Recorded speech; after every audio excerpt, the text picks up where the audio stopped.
is the agenda. I could go back and look it up myself. I call the meeting to order. Lee, if you would do our invocation for us. Yes, one moment. As we gather here tonight, ask for discernment and wisdom that will guide our township in the correct and just direction, and that all of our bodies, minds, and spirits are full of grace and peace. Amen. You join me for the pledge of allegiance. I Pledge allegiance to the flag of the United States of America and to the republic for which it stands, one nation, under God, indivisible, with liberty and justice for all. And if you would do a roll call, please. Noah. Present. Renee. Here. Lee. Here. Carrie. Here. Christie. Here. Lori here. Jeffrey. Here. Next, we have the approval of the agenda. Move to approve the March 19th, 2022 annual meeting minutes. First of all, we look for a motion on the agenda. Oh, yeah. Agenda. Motion to approve the agenda. Perfect. Can we have a second? Corrected. I'll second it. Second by Renee. Any discussion? Hearing none, all in favor say aye. Aye. Motion passes. Next, we have approval of past meeting minutes. Now I make the motion to approve the March 19th, 2022 meeting minutes. Support. Motion support, any discussion? Hearing none, all in favor say aye. Aye. All opposed? Motion passes. And there were March 28th minutes as well. I'll make a motion to accept the March 28th special board meeting minutes. I'll second that. Motion support by Lee. Do we have any discussion? Hearing none, all in favor say aye. Aye. All opposed? Motion passes. Next, we have our treasurer's report. Are there any questions from the board on the treasurer's report?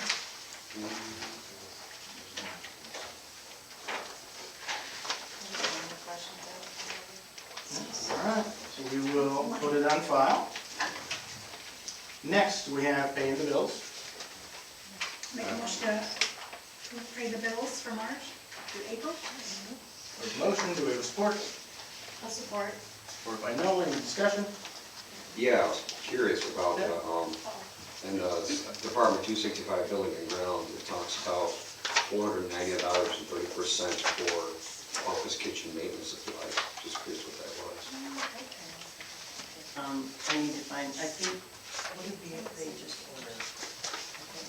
It's on page 1 or 2, it says on the bottom. Yep, but it's not, it's maintenance supplies, and I'm not exactly sure what specific maintenance supplies.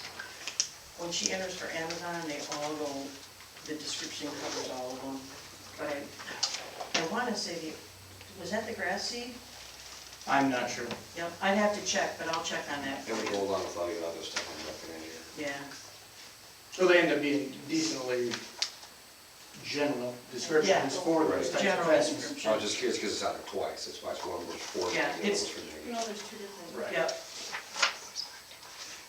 it's the same check, it was the same invoice, Yeah, I and see. it's hitting the same line item, but And I know we got some filler too Yep. for filling in cracks on the bike trail. I'm not sure if that's part of it or that came from somewhere else as I'll well. check on it though and let you know, Carrie. Great, thank you. Thank you. I have the same question. All right, do we have a motion on the bill?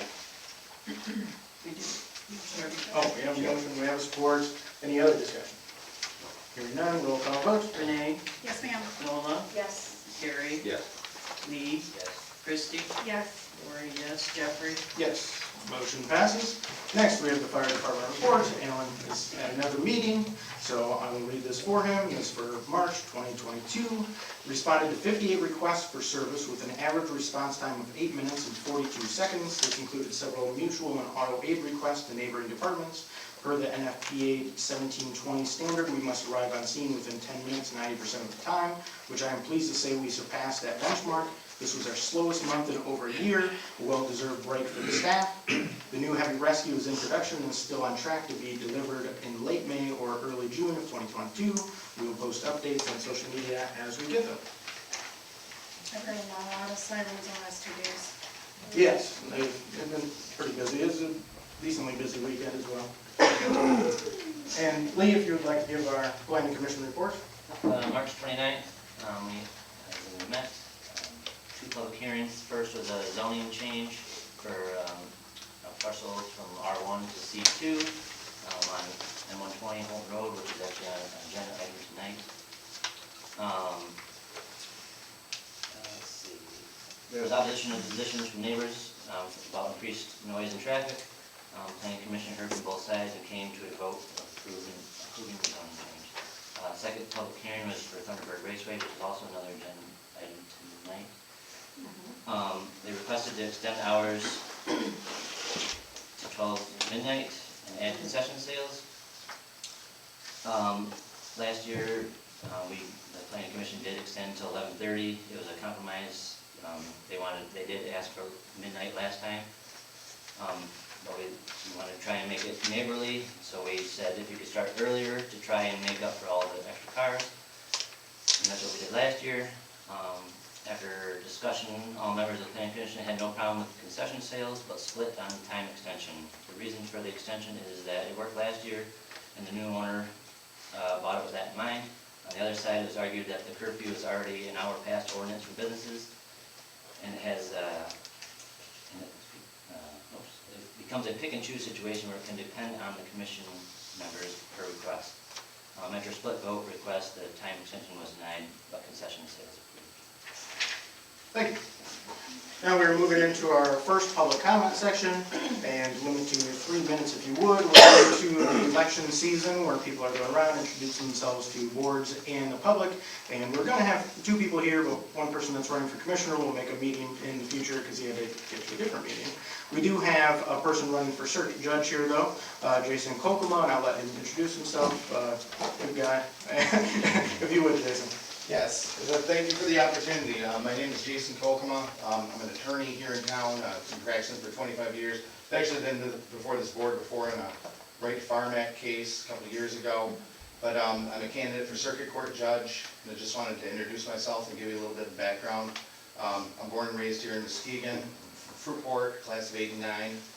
Pretty much left Fruitport when I was 18, came back when I was 42. In the meantime, I went to Michigan State, law school in Detroit, moved back to Lansing. By that time I was married, had a child. Spent 2 years, I was actually living in Lansing, but working in Muskegon for 2.5 years.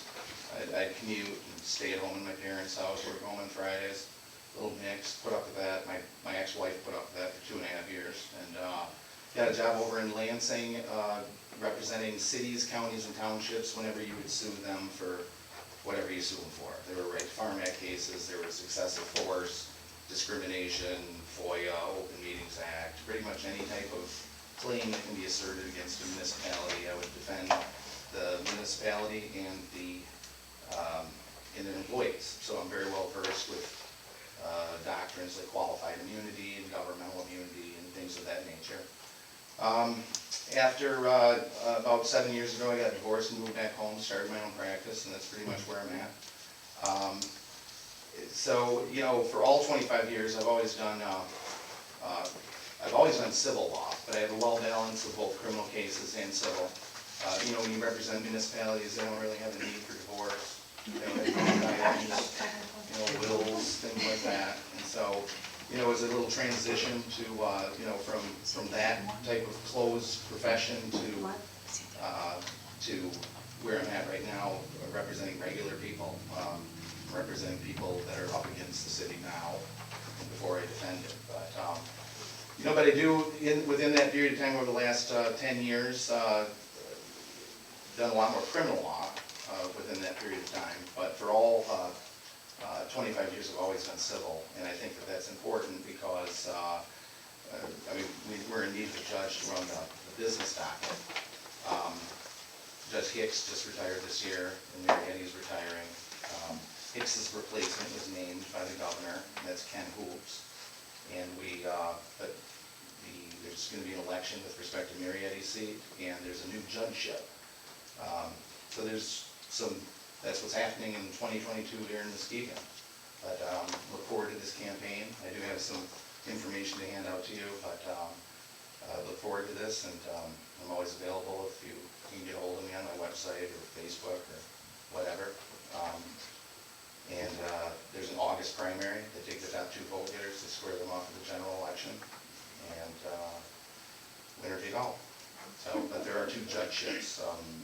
There's 2 races. And I believe I'm running for Mary Hattie C at this point.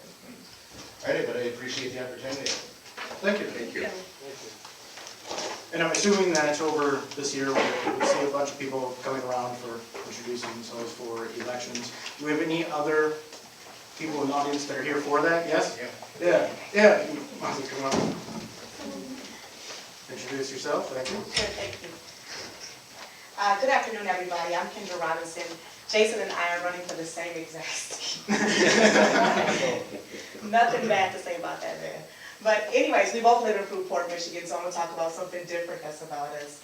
I do work at the Public Defender's Office. I've been a resident of Muskegon County for over 14 years. My husband, who's a Muskegon native, born and raised, still live here, working in Fremont, Michigan for Nestle and a strong union worker. Is still here, and that's what brought me here, and that's why I'm still here. I initially came to Muskegon fresh out of law school, Thomas and Cooley Law School. I graduated in 2009, and I've been practicing at the Public Defender's Office my entire time. I've been here in Muskegon. I started out as a neglect and abuse attorney, defending, unfortunately, neglect and abused children in our county. Then went on to district court to defend those who have been charged with misdemeanors, but now I'm working in the exact same position that the open judgeship is for, which is 14th Circuit Court. I'm there every single day, Monday through Friday, 9 to 5, working in our felony division, working with our most at-risk people in our county.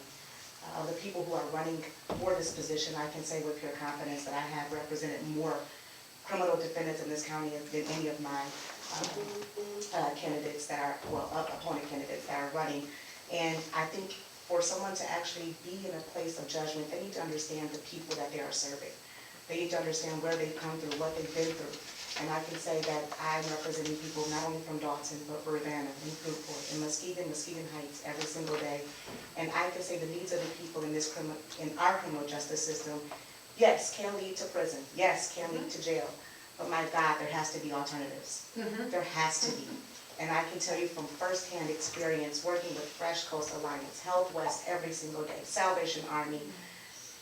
Of the 33 calls I made last week in jail visits, 17 of them dealt with substance abuse. And it's a serious issue, not just here where we live, but this entire county, our entire country. And if you're going to be in a place where you want to help recidivism be decreased, you need to understand the resources and the reasons why it starts. And I believe that my firsthand experience in this community as a public defender gives me a good opportunity to be in a place of judgment. So I, like Jason, also have a website. I'll give you some information as well. I hope to meet you all one-on-one, speak to you, answer any questions you may have. I was just here with the Planning Commission a few weeks ago introducing myself to them. And I thank you for the time in Dalton. I appreciate it. Thank you, Ken. Thank you. All right. Choose your votes wisely. Moving forward.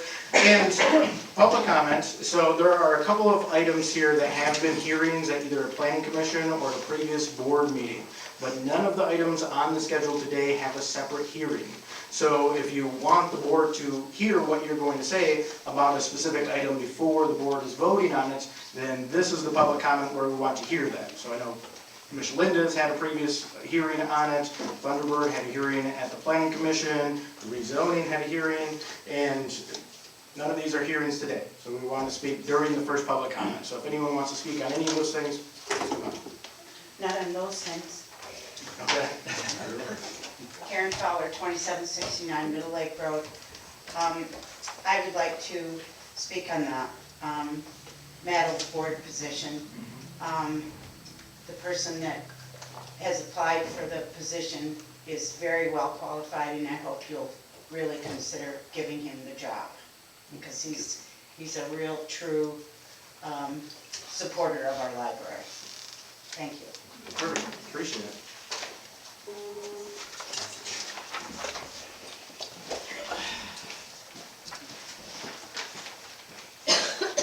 My name is Ken Jan, 980 West Michelin.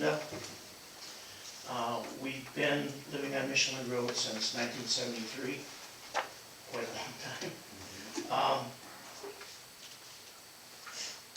I really am in favor of having the road paved.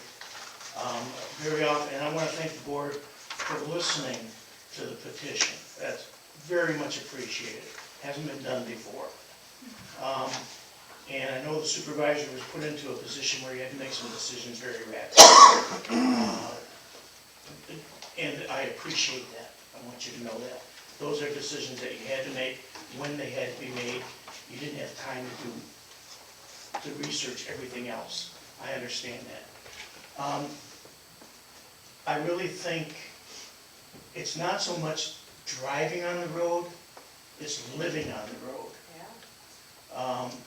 And I know that you hear a lot of comments, the squeaky wheel often, you hear the comments of people that are negative, first of all. And very often the people that are positive don't say anything or they just let it go.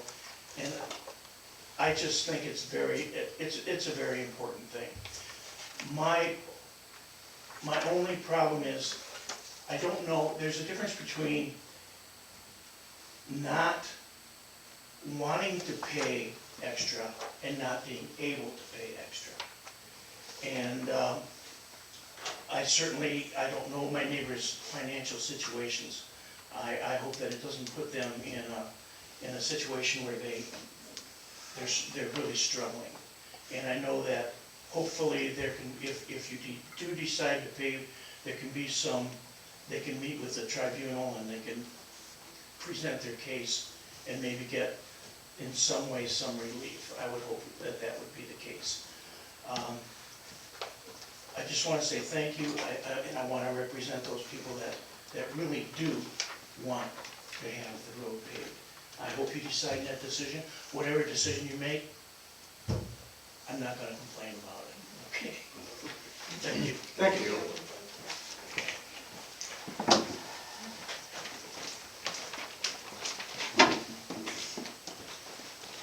My name's Tim Bortman, I live at 720 Michelin. I second that thought. My wife and I are in favor of paving the road. We've lived on Michelin for 20 years. We built a house and been there since. Like he said, I think the silent people are in the majority, the ones that want it done. But that's my personal opinion. Now is the time to do it. I mean, the final cost came in much less than what the original estimate was. And we had people sign the original petition thinking it was going to cost more. And once we get the low cost, they send you a letter saying they don't want the road paved. I don't understand that. But I don't see their side of it. But I think this is the time to do it. We have dogs that we walk daily, and after we put the crushed asphalt down, after several weeks, their paths just got packed with a black tar that could not get out. Nobody knew how. And it really worries me if we don't pave the road, what's going to happen to our lungs? Because when a car goes down the road, there's a black cloud. I mean, the gravel dust was one thing, the asphalt dust scares the heck out of me. I think everybody on the board wants what's best for the township. They want to improve the township. I think this is a good way to improve the township with very little cost to the majority of the taxpayers in the township. There's a few that are going to benefit. But like I said, I think this is the time to do it. We need to get it done. Thank you. Thank you.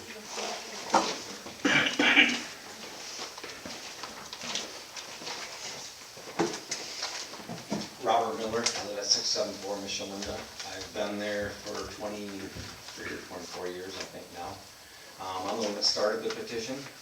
I went around, everybody signed it except for one person. Everybody I told it would cost probably $1 million. It's coming in at 1/3 of the cost. So why they would back out, I have no idea why. The cost is just it's unbeatable. So to not pave it now, to me, would kind of be ridiculous for as far along as it's been. So I hope that you guys have really thought about it and you are in favor of paving the road, because it's gonna make the township better itself. Thank you.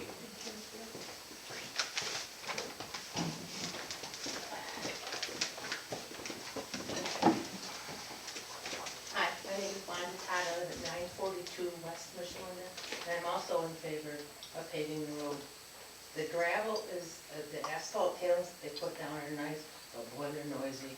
With a trailer or a truck going by or something with a boat on it. It's like I sit up and go, is that thunder? What is that noise, you know? It's really noisy, but I'm also in favor. And I have 2 lots, so I'm gonna get, you know, double hit. But that's okay. I mean, that's the cost of living in the township that's progressive. And the people on the road, it has to be done. And I think the cost is, you know, no matter what we do today, it's gonna cost for us. I put gas in my car on the way here. You know what I mean? And it's just gonna go up year after year, so I'm also in favor of paving the road. Thank you. Thank you.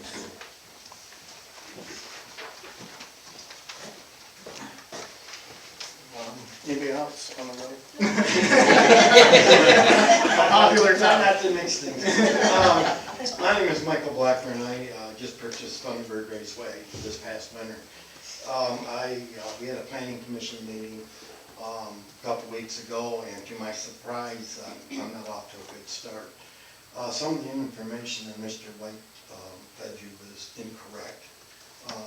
When I came into the meeting, I did not know that we were here to get approved for the extra half hour from 11 to 11:30. I came in here for 15 more minutes, to quarter to. I didn't ask for amendment. It doesn't make a difference. Well, that's the It information, makes that's no the difference. information I have, though. I did not know until I sat down that it was even gonna get voted on, to get switched from 11:30 to 11.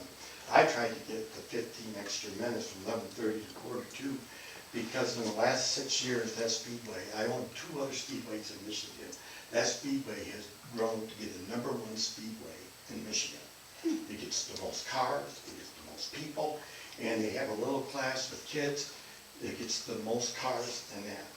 To start early is not an option. We are already starting, Thunderbird is starting 2 hours earlier than any other track in Michigan right now. Why is it not an option?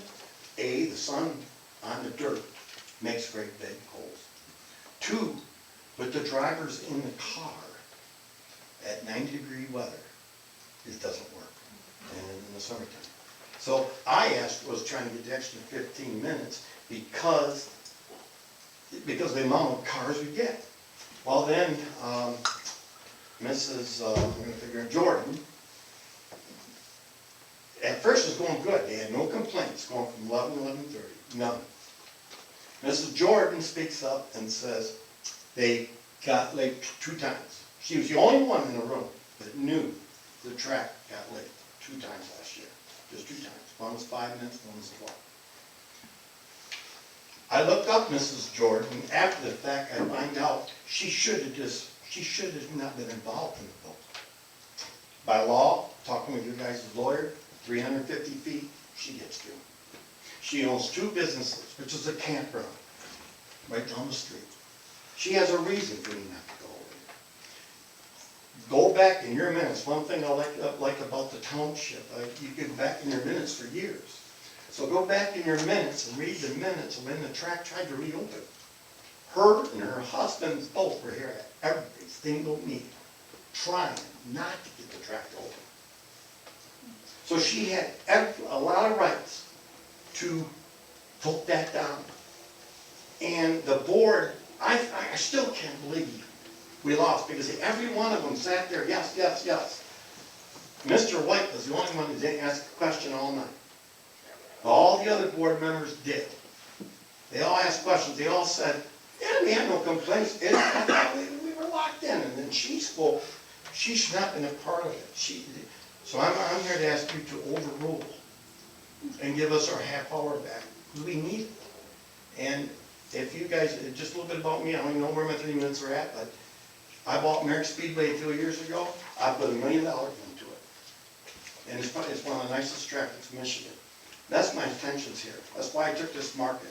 With the racers that we get, the fans that we get, I plan on doing, you know, I have a good partner, and we plan on putting a lot of money into it. I'm gonna have trouble doing that with the planning board.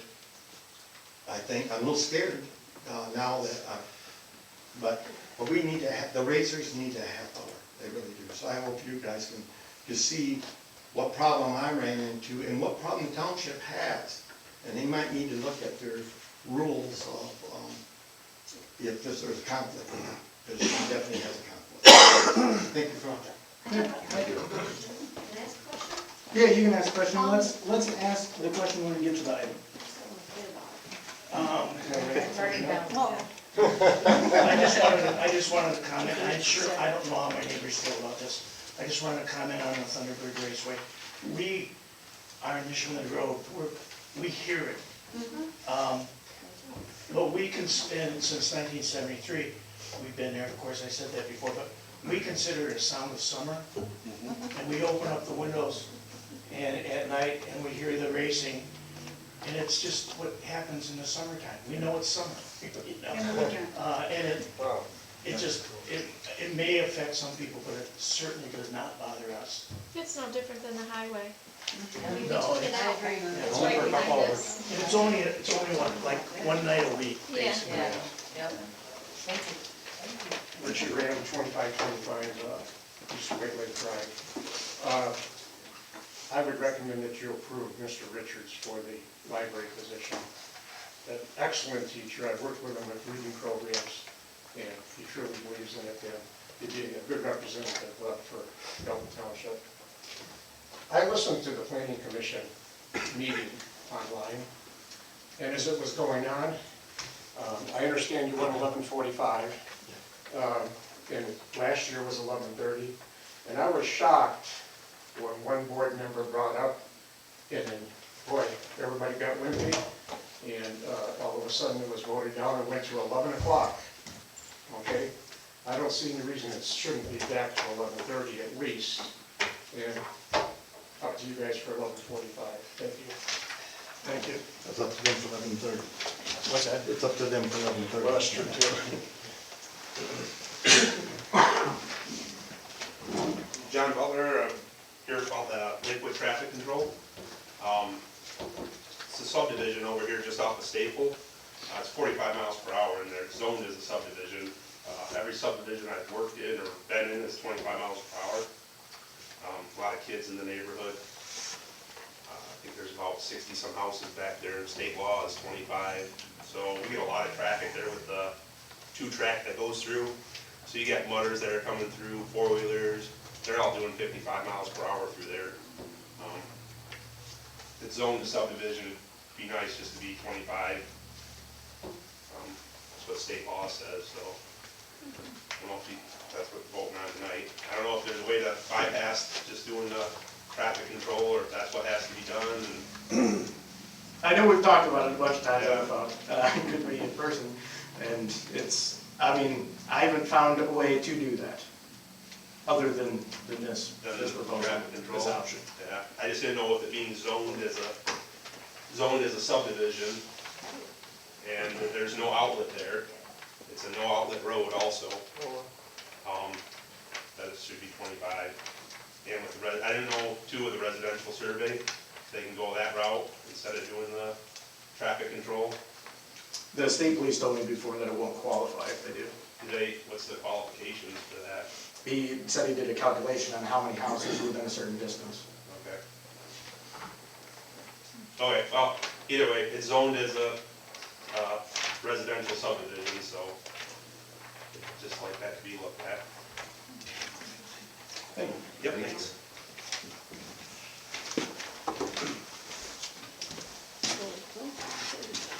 Jesse McCormick, 478 Russell Road. A couple things I wanted to go over here, Thunderbird being one of them. As Mr. Backler said, you know, he bought it with, you know, last year's time being 11:30, which the planning commission approved last year. it was approved on a one-year basis that it would be reviewed after 1 year. And if there wasn't any complaints, they'd look at doing the same thing again, right?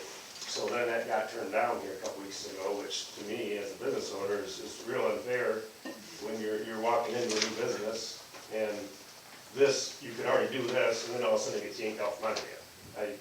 I don't think that's right at all. That doesn't help a business succeed.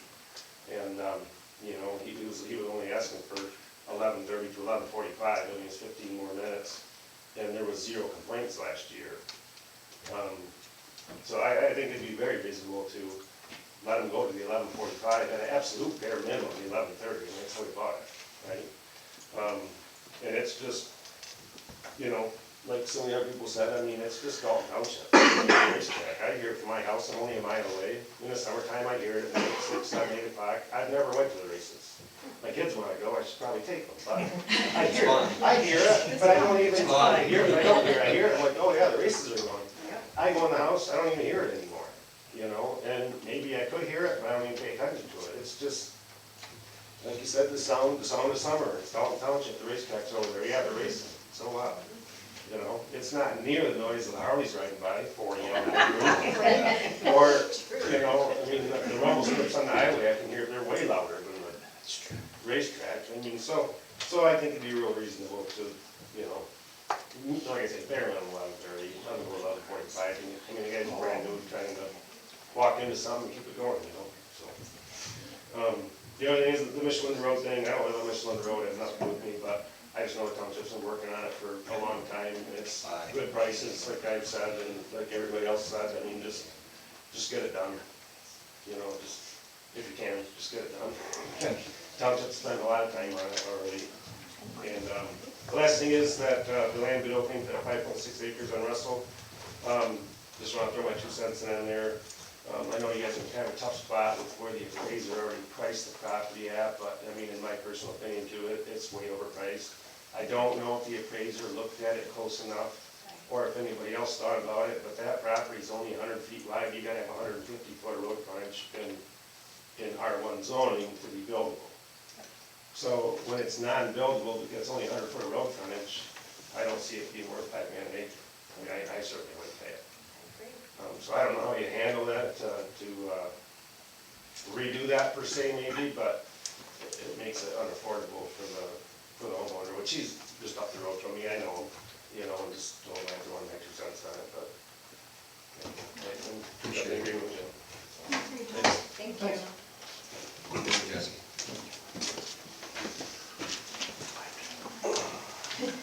I wanted to add that word to us, when I talk about the racetrack. I think they need. They're getting spam calls all day long. I want you to approve the extension for the time because I grew up there, I lived there 31 years, and I think if the racetrack improves, it will get better, not class of people, but the cars themselves will be more, quieter. You know, it used to be, you used to take the car and break out the window, take off the muffler and run to the track, you know? So I think it's a good idea to not tie his hands with the previous board, you know, changing everything around because he's already submitted, and I think it's a good thing. Thank you. Thank you. Oh, nobody ever calls me. Good, all right. Anyone else? Yeah, now's the time.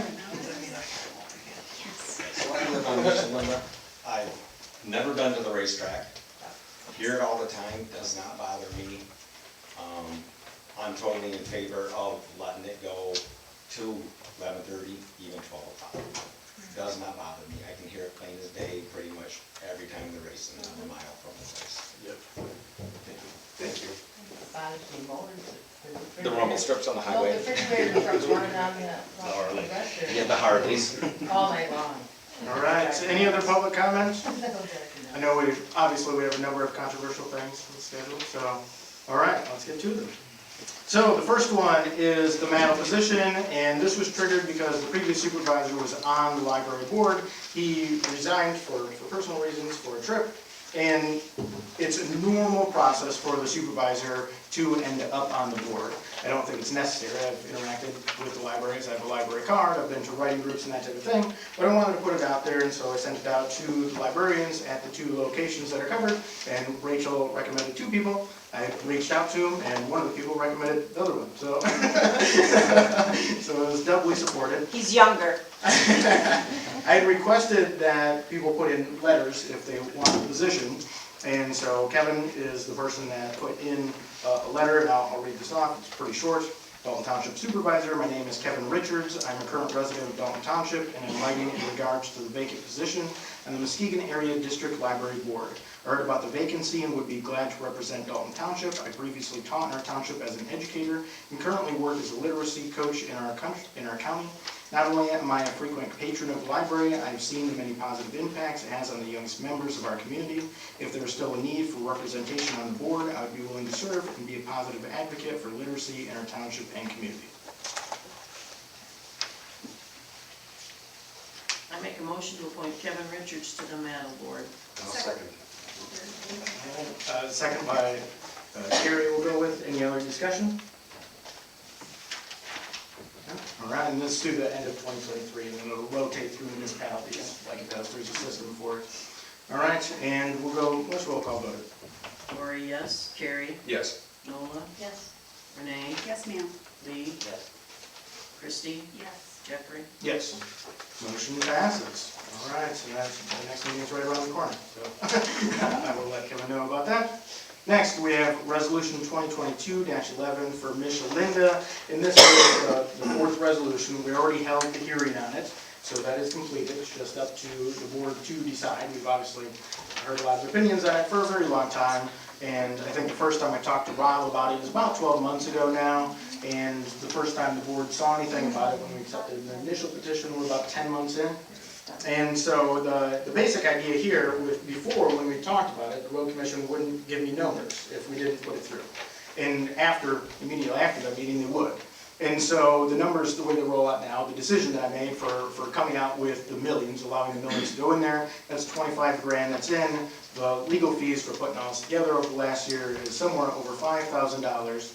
The road commission can't leave the road like it is. I know that was a concern among some people. And so if the paving didn't get voted through, they would have to do potentially a couple of different things. One would be to go through and mix it with gravel to do a final gravel upgrade. That would be an additional $60,000. The other thing that they would do if the township decided not to pay whatever it happened to be, is they would reclaim them, which I don't know exactly how that goes, but it sounds like they break them up and take them away. And so just financially, even if people have 35 days to go to the tax tribunal after this, if they've opposed it and there was 6, 5 of the 6 had to sign the original petition. So I'll probably be dealing with tax tribunal stuff for the next 6 to 12 months, but that will be out of the board's hair, I guess we could say. And even then, if you calculate the numbers, even if they all won 100%, it would actually come out cheaper for the township to cover that than these others. So financially, it makes sense to go. I make the motion to approve Resolution 2022-11 for Michelin paving special assessment. Second. That motion. Motion by Carrie, second by Nola. Any other discussion among the board? I would like to go last. I have a question. Okay. Because I'm new, this assessment will start on this winter's tax bill Yes. and go through how 10 many? years. 10 10 years. starting this year. Okay. Yeah, and we have all a bunch of documentation on the numbers and the lists and everything that were in the previous resolutions. All right. Good. All right, any other discussion? No? Roll call vote? Carrie? Yes. Nola? Yes. Lee? Yes. Christie? Yes. Lori? Yes. Jeffrey? Yes. Renee? I just want to say that if I lived on Michelinda, I would be voting yes. However, I would like to vote no because I do believe that we, the people, needs to be represented by their trustees. So I'm going to be the only person to vote no, but only as a representative of those that voted no. Okay? All right. Motion passes. Next, we have Resolution 2022-12 for the Michelinda bond. And obviously, this is paying for the paving project, and so it makes sense that it would go with the resolution that just passed. I make the motion to approve Resolution 2022-12 for Michelinda paving and special assessment bonds. Motion by Carrie, support by Lee. Any discussion among the board? Hearing none, roll call vote. Gary. Yes. Lee. Yes. Nola. Yes. Renee. Yes, ma'am. Christie. Yes. Lori, yes. Jeffrey. Yes. Motion passes. Next, we have Resolution 2022-14 for Thunderbird Raceway, and we heard on this. And so the way this resolution is currently written up is approving the concessions and not approving the time extension. So I checked with the lawyer on this, so with all of these things. We talked about the Jordan situation on the planning commission and about Lee voting on it in this one and about who has the authority to change this or if it can change at this meeting. And the board does have the authority to change it. I think it'll be controversial either way. I'm confident I'll hear complaints either way. And so it's important just to make the right decision.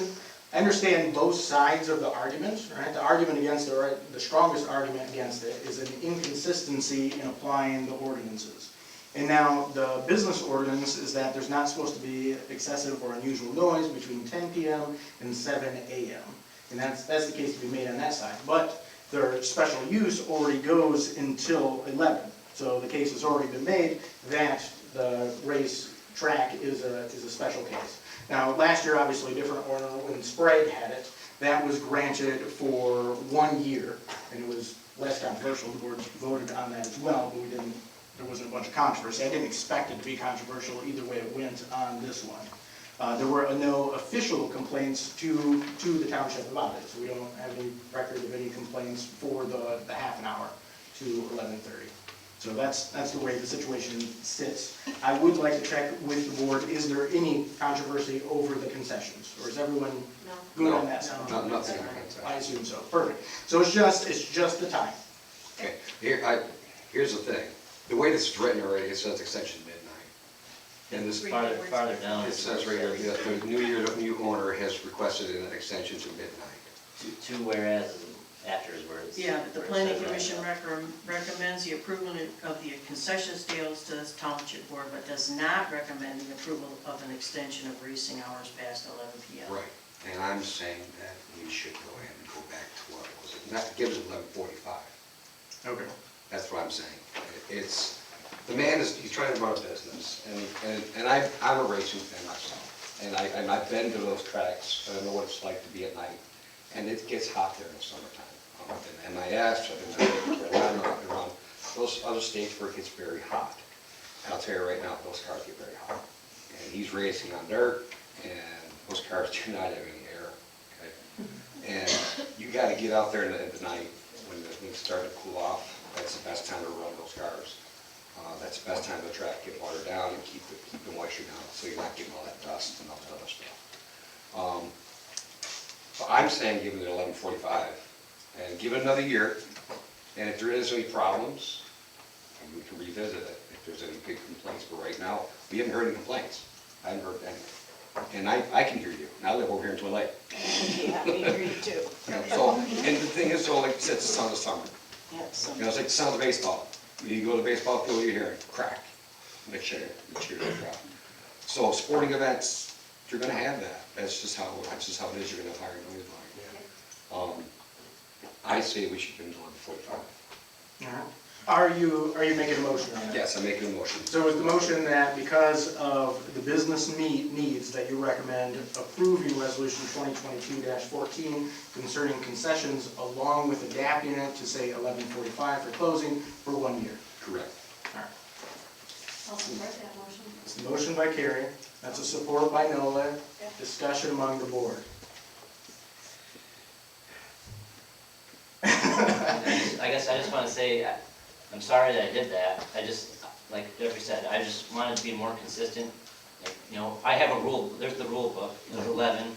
I understand that's what it was. And I understand there's no complaints, so that's the other thing. Like, if there's no complaints, I guess then you'd technically be breaking the ordinance. But if nobody complained about it, I don't know. That was my only issue with it. I just wanted to follow what the rule book says, you know, because then otherwise we are deviating from it, and it's picky and choose. I don't like that. So, but I do support you going to wherever you need. I mean, you're there, finish it up, boom, no problems. So Sorry, their name can be.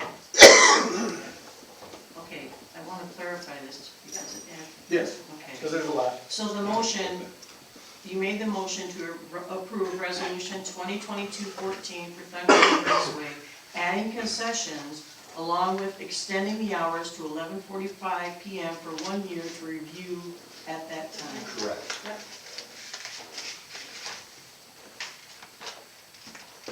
All right. Thank you. Other discussion on the My only question, I was curious, I know that Thunderbird's been there forever.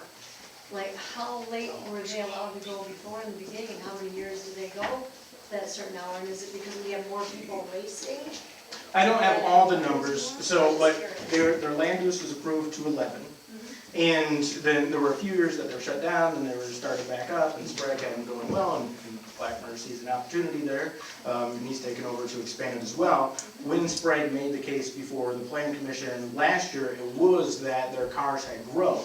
The number of cars that they were seeing had grown, and he had asked for midnight originally at that time.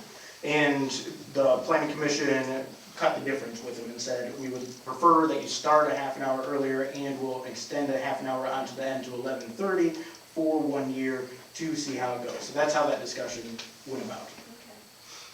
Yeah, because the heat of the summer makes sense. I mean, that's hot up there. The hot cars. Yeah. They need cooler weather to be high speed. Yeah, yeah, and I don't like the inconsistency in enforcement either, because I think it starts eroding away at the rule of law. This will open a can of worms, but I'd like to ask the board's opinion anyway. Should we look at reviewing the ordinance thing? Because the ordinance that we're dealing with is a general ordinance, not a planning commission, not a zoning ordinance. So it's not under the planning commission's jurisdiction. It's under the board's jurisdiction, and we could look at reviewing it. The reason things like that end up in place is because there is some sort of reason, there's a decent amount of support among the public saying that after a certain period of time, unreasonable noises are a nuisance. And of course, the nuisance laws go back to the court cases in the 1920s, is where zoning really came into its own. And so, do we want to bring it up? I have two things I'm thinking about. When I think of loud noises late after 10 o'clock, I'm thinking of fireworks, and I'm thinking the Offenbar. Mm-hmm. So what are the times that those are allowed right now? Are they 10? The 10, the section I specifically looked at it from the quiet period from 10 to 7 was for business activity. But I was specifically looking at this case, so I didn't memorize the whole thing to see what it would apply in those different situations. I mean, our big fireworks event, that we give special permission for them to do that at the county park. So obviously, they would be an outlier as well. I believe there are fireworks allowed in the state of Michigan, correct me, that are allowed the same weekend, I think, before and after major holidays? Yeah. So what's the time period on that? That's the only thing I'm questioning. I don't need an answer right now, but I'm just asking. The Offenbar, we don't live very far from there. It's another one of those things, for me, it's the sound of summer. Yeah. I may not like the music all the time, but it's still the sound of summer. Yeah. Well, Those fireworks go long beyond midnight. That's what I was trying to kind of get at. They are supposed to. Well, We have to start sometimes. Let's do this. So we're veering off track here, but I did want to get an opinion on that. So we'll bring it up. All right. I think that's a good idea. Let's go. I'll look at it. We'll bring it up in general, because I would like to bring things into a stronger form of consistency and fair rule of laws and the foundation of civilization, so it's important. All right, so we have a motion for this at 11:45, that's the main change. And do we have any other discussion before we vote? All right, I would have made the motion for 11:30, but I will vote on the 11:45 one. So roll call. Carrie, Yes. Nola, Yes. Renee, Yes, ma'am. Lee, Yes. Christie, Yes. Lori, yes, Jeffrey. Yes. Thank you. Motion passes. All right. Next, we have ordinance 2022-03 for rezoning. And we actually did not hear any public comments on this. I expected this to be a little controversial, but It's hard to tell sometimes what's going to be controversial and what's not. I'll hear about these things afterwards. But the basic situation with this is that there is property on M120 that's currently zoned residential. It's looked at being zoned commercial, so from R1 to C2, do I have that correct, Steve? R1 to C2? R1 to C2, which is our local commercial use essentially, and this is for a construction company. The arguments that were made against it being rezoned is concerns over traffic and impacts on wildlife. The issue with those arguments is that currently it's zoned residential, so you could put multiple houses on there. Technically, you could divide it up into a subdivision and put approximately up to 15, which would disturb the wildlife and create a bunch of traffic as well. Traffic's obviously a major issue on M120. We have no good solution for that within our grasp. And so this seems like a reasonable use. It's also in the future land use planning for moving into a commercial use in that area. So that's the This basics. is one of the reasons why we came into this, is to help bring more business into Dalton Township, so I think it's a good thing.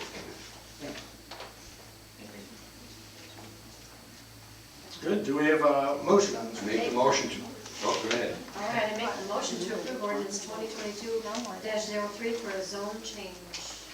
Support. Motion by Noah, support by Lee. Any other discussion among the board? Roll call vote. Nola, Yes. Lee, Yes. Renee, Yes, ma'am. Gary. Yes. Christie, Yes. Lori, yes, Jeffrey. Yes. Motion passes. Next, we have the senior millage allocations. Over the winter, we tried snow plowing for the first time. We spent $10,125.50. That leaves $17,960.50.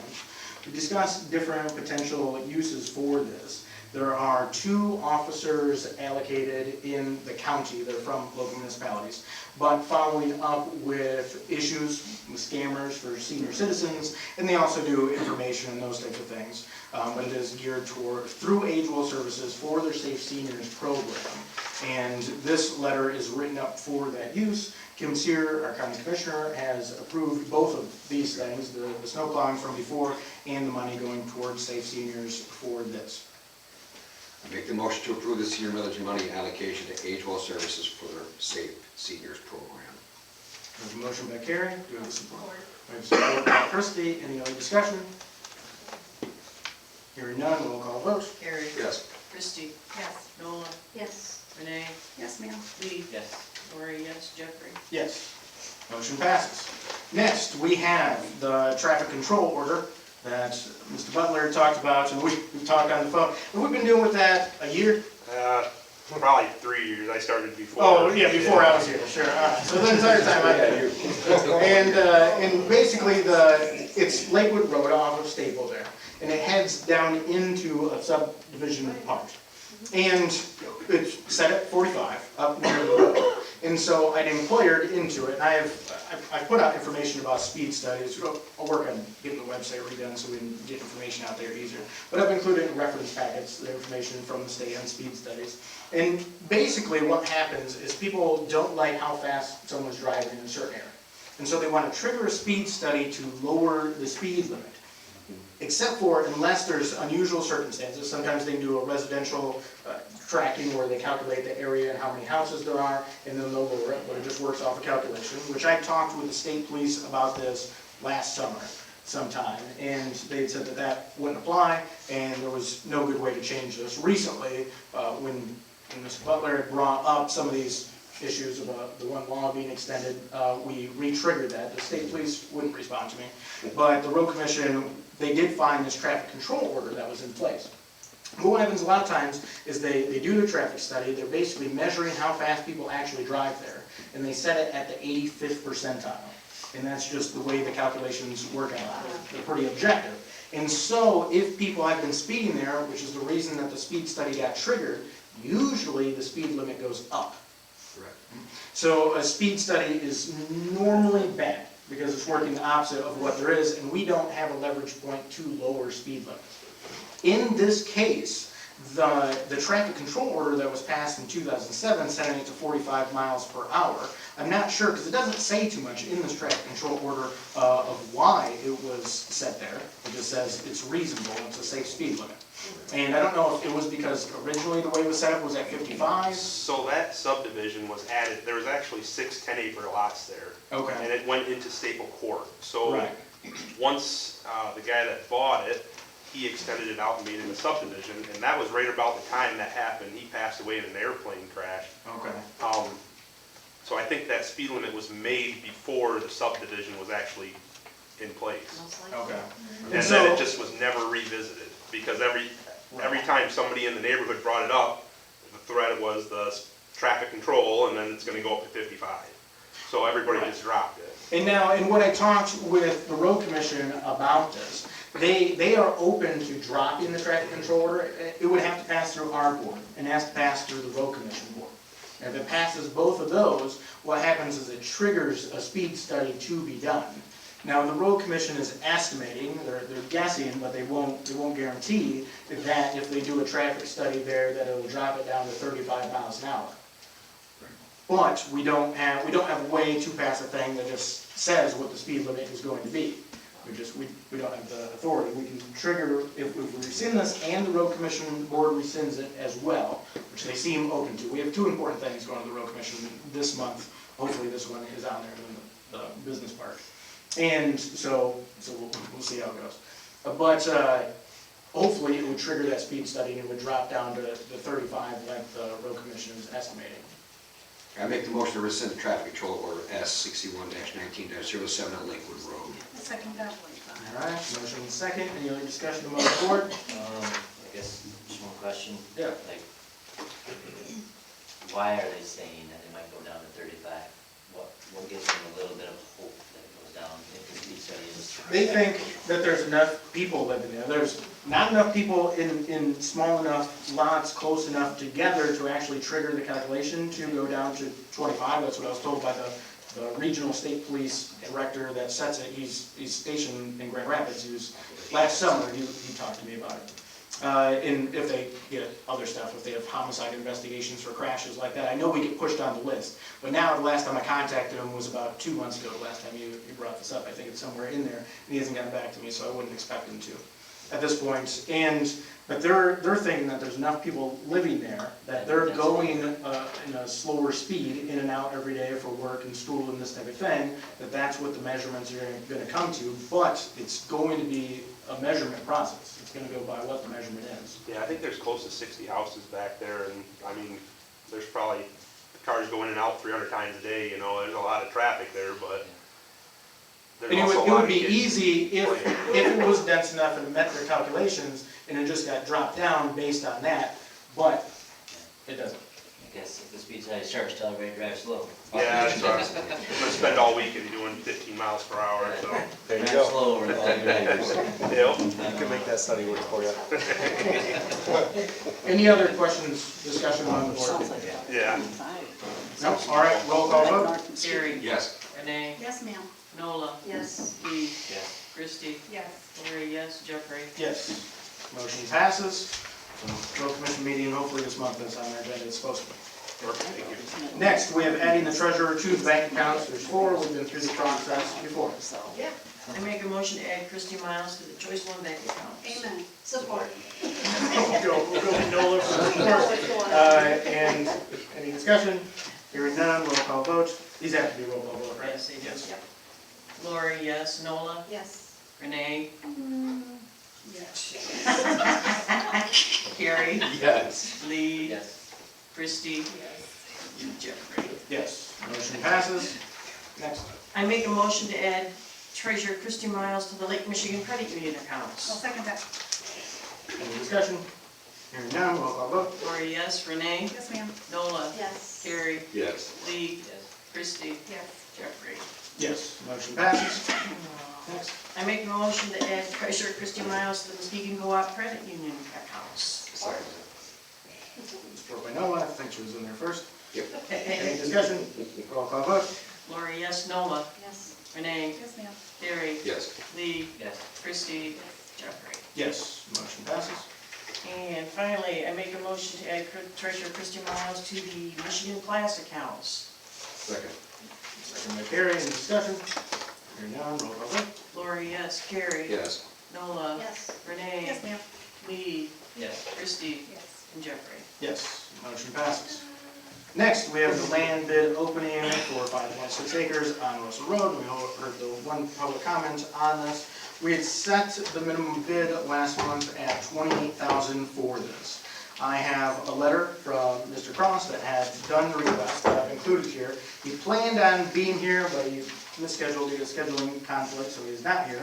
But I can read the letter easily long in the stead of his public comment. And then we do have one bid, and I will open that, but there might be a comment in there as well. Dear Jeff and Township Board, I would like to start by thanking you for accepting my request and putting up for bids the strip of land for parcels that would allow me to run a much shorter route for electricity to the home I'm in the process of building. When received, after months of runaround from Consumers Energy, the final estimates that power run the 3/4 of a mile back to where my home is, I was astounded and discouraged. They told me that for overhead poles, the bill will be at least $45,000, and for underground service, it would be roughly $65,000. A big reason the price is so high is because the distance the service has to be run, so it occurred to me that with the purchase of this thin strip of land, I would be cutting the distance by about 40%, cutting the expense by $18,000 to $26,000. At the same time, the strip of land will give me the opportunity to create a more direct driveway at some point in the future. All of that is just to explain why I had requested the strip of land be made available.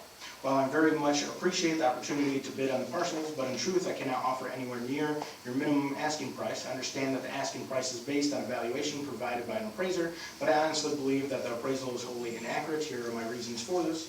While the group of parcels have frontage on Russell Road, which technically makes the group count as having road frontage, that is very misleading for assessment purposes. The parcel shape is a very long and very narrow strip of land having roughly 30 yards on Russell Road frontage at its west end, and going eastward roughly 850 yards, roughly a half mile into the woods, ending at my property right where I'm building my home with no other road frontage, and no access except on foot across forested township land for the entire rest of the parcel. While 5 acres of road frontage land might on the surface seem like a chunk of land that could be developed residentially, as the picture shows, this narrow strip of land would at best fit a small house right along Russell Road, and the rest of the land is not even a good shape for a backyard, unless someone wants a 30-yard by half-mile long backyard. While this strip would work well for a driveway or to run power to my property, as I would like to do, it has virtually no realistic use. The 4 parcels add up to a total of 5.68 acres, which puts the $26,000 minimum bid price at a little under $5,000 per acre. I understand that property values have gone up lately, but nearly $5,000 per acre for this particular chunk of land with such limited use and access is just not even close to realistic, in my opinion. I had a very difficult time finding recent land purchases similar to this one to get a market value because no other purchases were of land that had such proportionally little road frontage or general access. That said, similar sized chunks of land, even with better access, tended to go around $3,000 per acre. Therefore, I'm proposing to buy this chunk of land for that price, which comes out to $17,040, which to me seems like a very fair price. Unless you receive another offer that appeals to you, I'm asking that you please allow me to purchase this strip of land for that price. I appreciate your consideration of my offer, and I completely understand that you are obligated to do what you feel is best for the township, not what is best for my individual situation. Thank you again for your time and consideration. Sincerely, James Cross. He had messaged me that, and I had said, I understand, I'll bring it to the board, include it as a letter. I think we could run into an issue of setting a precedent, and then he added a PS. Thanks, Jeff. I understand about the precedent. I can only hope that when they see the actual parcel, they'll recognize that the appraisal wasn't a fair one for that specific piece. By the way, I don't know if this makes a difference or not, but please also pass on that this particular part of the woods has several garbage dump sites on it as well. There's tires, roofing, and even an area where there was straight up household garbage dumped a couple of years ago that is still rotting out there. I did report it to DNR at the time when they came out and looked at it. I would have to do a lot of cleanup just to use it. Maybe that can count for something. I can bring you out and show if you want. It's also really near where that car was burned with a dead man in the trunk a couple of years ago, but the burned car was cleared out. I would hope so.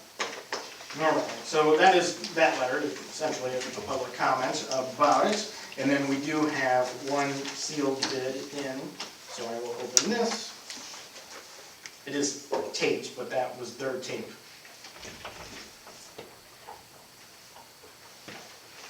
All right. Yep. So it is that, it's that same letter. I'm sorry, what was that bid, 17,000? It is $17,040. Steve, 100 foot, correct? Those parcels that are 100 foot wide by however deep? So going along that paper road that was created with the initial plat, Mm-hmm. it's 100 feet back from that paper road. Okay, There's 100 feet of frontage on the front lot along Russell. all right. And that's buildable? If it's buildable with that 100 foot frontage on Russell Those Road? lots should be buildable. Along Russell, that would be legal non-conforming, Okay, and Chapter 18 allows a legal non-conforming lot to be used as a building lot. okay, but since we're selling these as a whole, it would be 5.6 acres with 100 foot on the road, which makes it buildable, correct? Am I, because we're selling them as a whole, we're not, so they're gonna be one big But piece. they're currently 4 separate parcels. Exactly, but So they would be we're, 4 the bid is separate for as a whole. buildable parcels, Okay, as long as somebody builds a road back to each one of those lots. yes, if they wanted to, that those could be. The privately built public access. Yes, Right. all right. Right. Now, would that have to require a special assessment with certain building codes? Because I know like where we're at, if I want to change my front door, put a different deck on, I have to get a special assessment. Yes, You get a special assessment to build on those decks, Would, or no? special That needs to assessment. be, you need to establish a private road and build it to the, you need to build it to the standards of the road commission. Exactly. 60 feet, that's 100 feet, so you have 40 feet to build on. So it'd be a 40-foot, I believe it needs to be, the zoning ordinance allows for, it requires 66 for new private roads, but since they've already been platted, it would be a non-conforming right-of-way. It could fit the required width of private drive, or private roadway. So what I they're believe platted is for at the just time. less than 30 feet. Mm-hmm. It's a 30-foot wide structure. It'd be a 30-foot wide road. Yeah, so on this property, it would, I mean, if we sold it for the bid price that is in, we're setting ourselves, well, we're setting me up for going to court at some point over something. And so that would not be a good move. On this, the board could put it up for bid at a lower amount. The issue that we're having there is we're setting a precedent for our process for putting land up, and we plan on doing quite a bit of that over the next few years. And I'm assuming people are interested in it. It's been coming in organically. The county did say that we could get a realtor and just sell them all off if we get Well, the this is what authority. we're here for, though, making those decisions, and special assessments and individuals. I mean, we had an individual here last year that wanted to build a small sliver of acreage just to build a driveway to his landlocked property. And that was a special occasion. Yep. So I think as a board, these special occasions is exactly what we're here for. Because it's a case-by-case basis, we can't be always uniform. Yeah, but we can't go against the policy that we've got written down. Correct, right, I I mean, our understand. policy reads, this is how we do it. If it's buildable, we go out and get appraisals on it. And we take the appraisals and we get 3 appraisals. We come back and the board, as a board, we decide on the minimum bid. And now, I understand his frustration, and I've been in a position where I've had to build, and that's, you know, it's a lot of money to get consumers to get to your property that's way off the road, but we have a policy. We can't go against our policy just because I understand his frustration, but he feels that we've made a wrong decision. So if we're, fine, if he doesn't want to bid on that, that's great, but in good conscience, I can't accept a bid that's below the minimum that we as a board set last month, based on the appraisals that we got, following our own policy. Now, if you want to change the policy, that's great, but that just isn't, that's not right, because that sets us up for, every time we put a piece of property out for bid, and someone doesn't like what we put as a minimum bid, well, I think that it should be this, so you really should kinda, you know, maybe look at it from my viewpoint. I get that, and I understand his frustration, but this is the policy. If we wanna change it, change the policy. We can't change it here in a meeting like this. I understand. Makes total Did sense. he have one appraisal done? We had three. Three? We had a realtor go out and do 3 like properties in that area and give us costs, and I think it was from like 20, I wanna say 26.5 to 29 or 28.5. I don't have the paperwork in front of me, because it was a couple months ago. Maximum, I didn't go. No, you didn't go, but yeah. Higher rate. Right, you went with the high range on it. Yep. So on this, we had 1 realtor appraisal, we did 3 comparables. 3 comparables, because it's on vacant land. We had the realtor do 3 comparables. And that's the way we have been doing it, that's the policy. Right, and if it's non-buildable. If it's non-buildable, then we go to our assessor. We go by the and- tax amount. Exactly. And so, I mean, and so that question becomes, obviously, we have to make a decision on this specific case.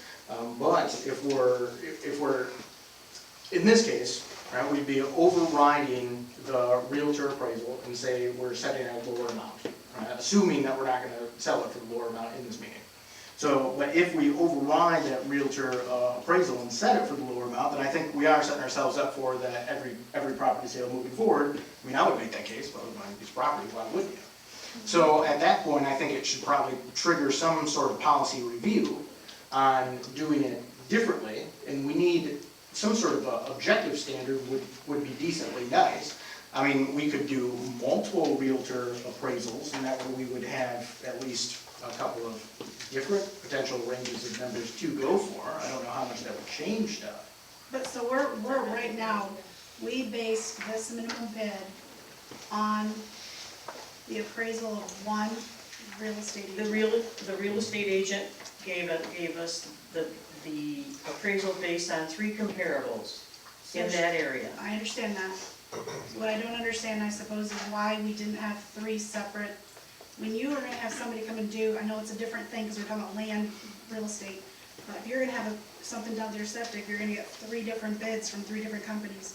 I'm a little confused about why we have 1 real estate agent with 3 comparables. Big hairy deal, I used to be a real estate agent, but I don't understand why we're only going with 1 real estate agent's appraisal, because that person could have I don't know who this person was, I don't remember, but they could have a reason for setting a higher price.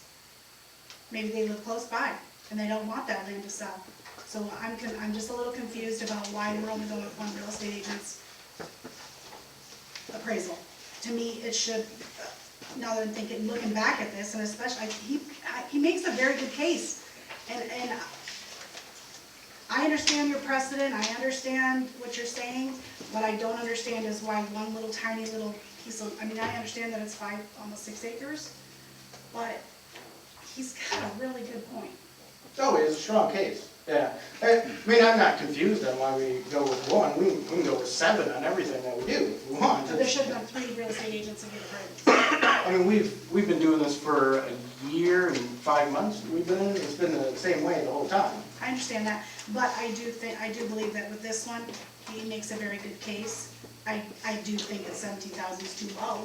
I'm not saying we accept it, I mean, obviously, I don't think we should be accepting his bid.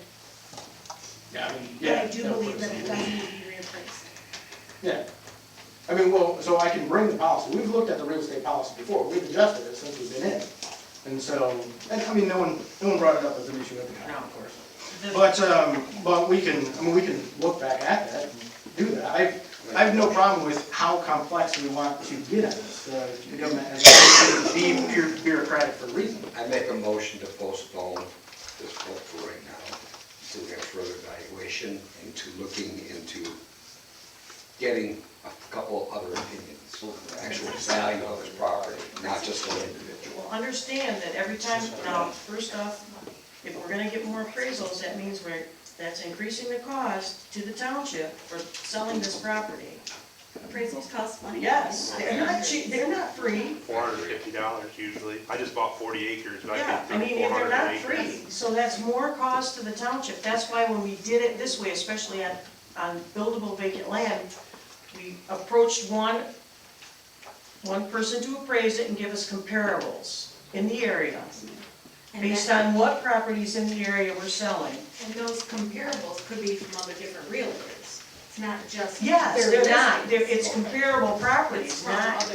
yeah, So so. with these exact, the thing is like that long, skinny. Well, it's a special case, It's that's the definitely case to be special made. case, that's why. That's a special, I mean, that is a different case, but still, according to Mhm. our So- zoning, I it's think 16 buildable. grand, But 48 acres. in this specific case, right, so if we postpone it to next month, we're postponing the decision that we have, which we already have, we still have a minimum set at 28, and if we get other appraisals by then, it would still, we'd still end up with the same decision that we have now. How long have we had this property? A lot I longer. don't even A know. long time, I'm guessing. No idea. The township has acquired properties, I mean, I've been through it a number of times, and released a lot of information on this. But, so in the 20s, the township acquired properties. In the 60s, in 1987, the township acquired 15,000 pieces of small land between the county and the state, with the idea that the more local management of it would be better for doing some conservation and some development as well. So there's a long history of having a lot of property. And there's only one person, too, at this point that's interested. If we, at 28,000 minimum bid, we've only had one person show interest. One person that asked for it. Correct. And he's the one that brought this out.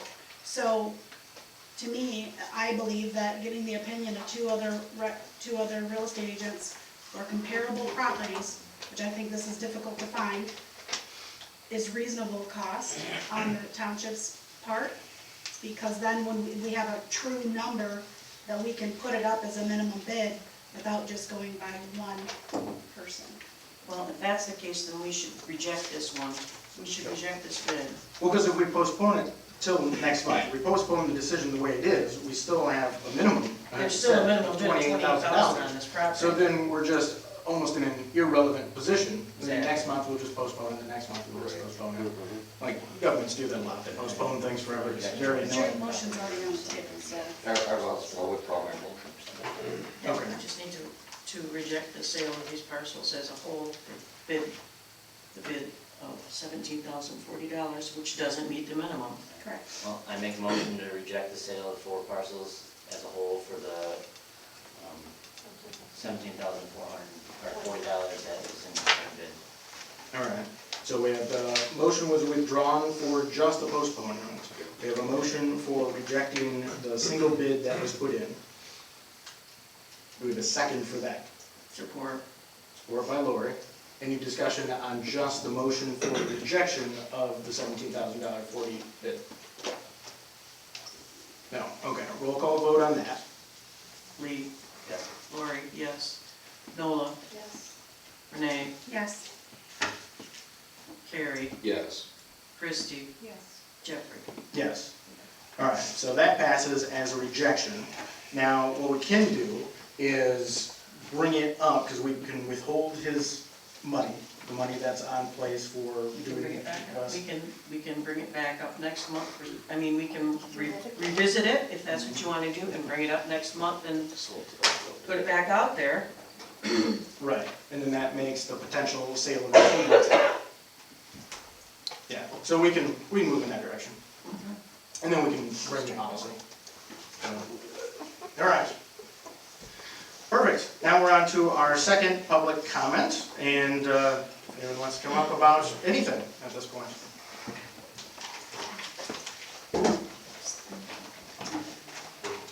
Hi, Deb Miller, 674 Michelin. Thank you, first of all, for the road. Looking forward to being able to open my windows. Something new. The horse park, would you guys consider, I just talked to you a little bit ago. There are people out there at all hours.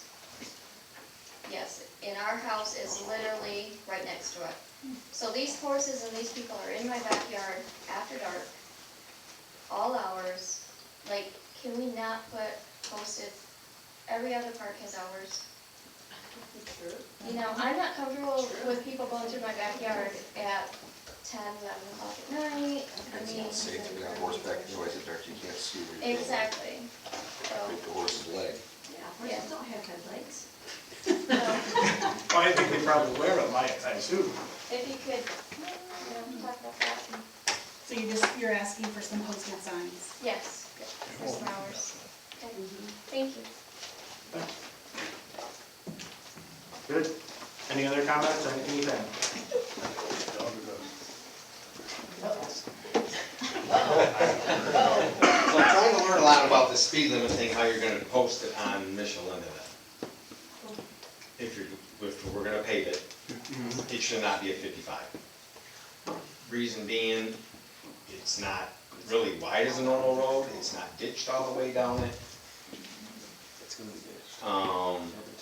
There's a hill on it, there's houses close to each other, so I don't know how you could bring it up. I'm not and get it sure, like- I assume the paving triggers a speed study, but I haven't specifically inquired into that question with the road commission.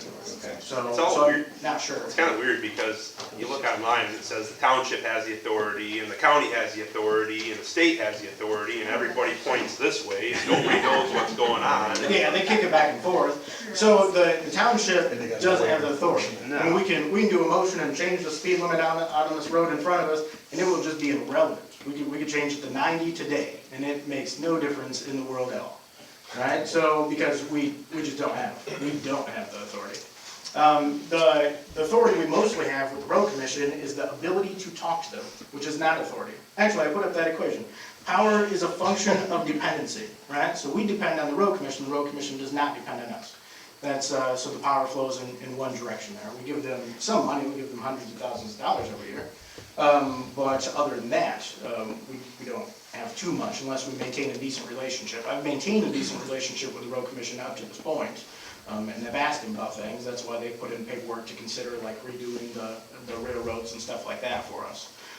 But in general, the local municipalities fight the road commission, and that doesn't go well in general. But the structure there basically works that the county commissioners are elected to 2-year terms. That's changing in 2024 because of a state law. And they're going from 9 commissioners down to 7 in this election. And so the road commissioners then they appoint the people to the road commission board, which is a 5-person board. They, I believe, have 7-year terms. So much longer, but that's the authority that has power over the road commission. Then they hire the administration there, right? So Hulk will be the head of the road commission, and that's how that works essentially.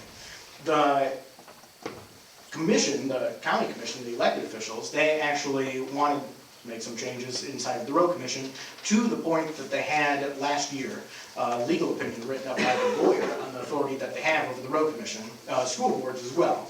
And over school boards, they have 0 authority. I think everyone knew that, so that was just a waste of money getting that opinion, but nevertheless, they did it. And then the road commission is that they make those appointments, but after that, then their authority stops within those decisions. So basically, we have to get the road commission to approve these things. Just like the traffic control order being rescinded. If that board doesn't approve it, then our board motion really doesn't make a difference. In this case, it has to be both. Same thing with business park roads over on Whitehall Road. Right?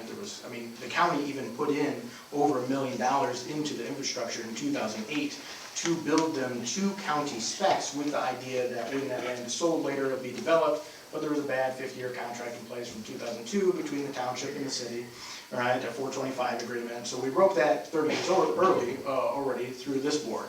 And worked with the county and the city on that and got that to go through.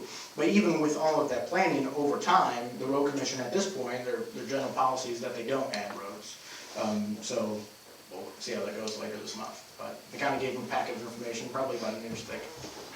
All right, well, I look at it as, it's coming out of my pocket, $6,000+ to have it paved.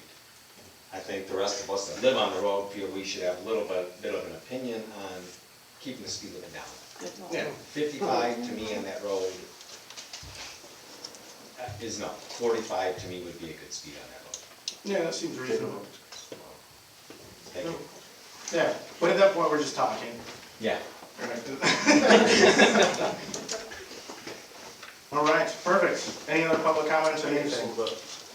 On that, so on that parcel, you're still gonna accept bids on that parcel for next month, right? Because, No, we have So one we back won't, on. because it's not up for bid currently. So, because we rejected that one. you rejected that one. Right, but if we're putting it out for a different amount, if we're getting more appraisals, right? 2 more Realtor appraisals to go with the one that we have, then depending on how those come in, we can triangulate that.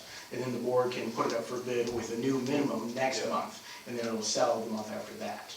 Would be the opening for bids if everything rolls out that way. Okay, gotcha. So maybe, one suggestion I have, just after listening to all that, was, because I know there's a down payment you gotta make if you request land to be put up, right? It's right around Yes. $1,000, and part of that covers the $1,000. appraisal. Right, because your appraisal is $375 or $350 for vacant land, something like that. So maybe make it an option on that form, when somebody's requesting land to be put up for bid, hey, if you want 1 appraisal, it's $1,000 that you gotta put down, which is the standard. If you want 2 appraisals, it's $1,300. If you want 3, it's $1,600. That's smart. Get as many as you want. That's smart. That's Right. a great idea. And then, if people wanna take that chance, now, Yep. that could drop the price down to an amount where it could bring in a lot more buyers, right? But at least it would give the people more option. The next thing is, I think a little bit of it is up to the person asking for land to put up a bid, right? Because you guys get a variation, right? Like the appraiser says 18 to 26,000, right? So the buyer really needs to come here when you're making a decision on what you're gonna set that bid at and plead your case for why it should be way here, Yeah. this end, or up there. That's good. Good And point. because you guys always have a range to work with, and maybe you set this one at 18 or that one at 25, whatever it is, but that'd be the time for the buyer to You can plead easily their say case. something, right, you can say, well, I'm gonna use Before. it. Not like you're doing right now, Yeah. and putting you guys in the best spot. Now we're 2 months behind. Just, Good point. Thank you, Jesse. Good thinking, thank you. Yeah. I do, as a public comment. 3 things that I'm looking at. Boat launches, I don't know if anybody has any opinion on those, right now, especially with our water so low. Also, I personally would really like to see a dog park in Twin Lake. I don't know if anyone else is interested in that. We went out and checked out Catalpa Park. How many of you, can anybody tell me with a show of hands, have you ever been to Catalpa Park? 1 person, 2 people? I drove by it. Okay, drove by it. There's not much there to do, but it's right on the lake, and if you have not had a chance, please go check it out. It needs some help, and I really would like to as a board, but also as a resident, really would like to put a little bit of money into it. I agree. Beagle Park, I would really love to see a dog park there, especially with that name. Sorry. So I'm just putting it out there, if anyone else is interested, those are just 3 different boat launches, Catalpa Park and Beagle Park. I would just like to get some feedback from other residents. As a resident, those are 3 things I'm very concerned about. I'd like to see some money with it. All right, any other comments on anything? When this goes for the Lakewood thing, when Yes. that goes to the county, do they know that it's that part of Lakewood and not the other part off of Russell? Because that's what I thought it Yes. was when I first said it. They do. Yeah, I believe the first time, when it was probably a few months into office, the first time they looked at it, they looked at the wrong part, but then we got that sorted out probably a year ago. Quick question, have you been talking to the county as far as if you voted yes on the road? Do they have a plan yet, do you know? Like when they would start, or? They don't, as far as I know, they don't have a specific time frame. They were waiting to see if this went through. Hopefully, it should get done this year, because I've been telling them that I expected it to go through, so to plan on it for this year. If it got pushed out for a year, it would not be ideal. Okay. Cool. Anything else? Anything from the board? Motion to dismiss. Motion. Second. Any discussion? Hearing none, we are adjourned. Thanks, Rob, for all your effort. Very quiet.